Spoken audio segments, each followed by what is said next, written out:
సిరిసిల్ల పట్టణంలోని తెలంగాణ భవనంలో నిర్వహించిన మీడియా సమావేశంలో మాజీ ఎంపీ బోయినపల్లి వినోద్ కుమార్ తీవ్రస్థాయిలో స్పందించారు.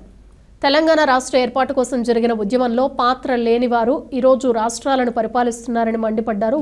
వచ్చే శనివారం డాక్టర్ బిఆర్ అంబేద్కర్ విగ్రహం వద్ద జరగనున్న దీక్షా దివస్ కార్యక్రమానికి అన్ని మండలాల నుంచి కార్యకర్తలు భారీ సంఖ్యలో హాజరవుతారని తెలిపారు.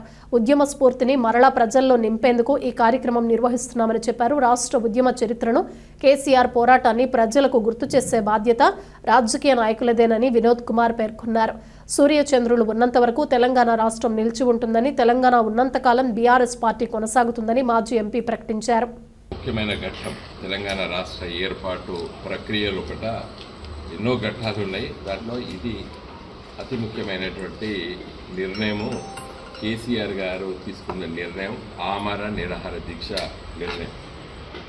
29 నవంబర్ నాడు దీక్షా దివాస్ పేరిట మరి తెలంగాణ రాష్ట్రం వచ్చిన నాటి నుండి ఇప్పటి వరకు కూడా ప్రతి సంవత్సరము గులాబీ జెండా మా పార్టీ పెద్ద ఎత్తున యావత్తు తెలంగాణలో కార్యక్రమాలు చేస్తూ మరి ప్రపంచవ్యాప్తంగా కూడా తెలంగాణ వాదులు, తెలంగాణ మిత్రులు, తెలంగాణ ఉద్యమకారులు దీన్ని మళ్ళీ ఒకసారి గుర్తు చేసుకొని నెమరు వేసుకుంటున్నటువంటి భాగంలోనే ఈరోజు మేము కేసీఆర్ గారు ఒక రాజకీయ ఉద్యమాన్ని గులాబీ జెండా ద్వారా తీసుకొచ్చారు.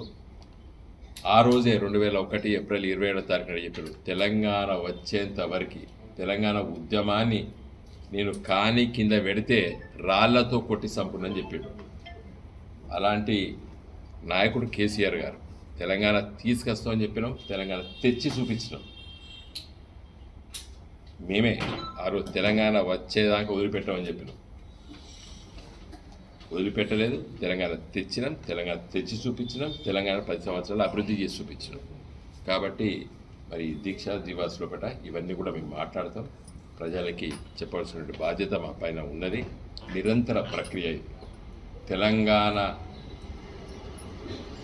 ఎప్పటివరకైతే సూర్యచంద్రులు ఈ భూగోళంలో ఉంటారో అప్పటి వరకు తెలంగాణ రాష్ట్రం ఉంటుంది. తెలంగాణ రాష్ట్రం ఉన్నంత వరకు గులాబీ జెండా ఉంటుంది.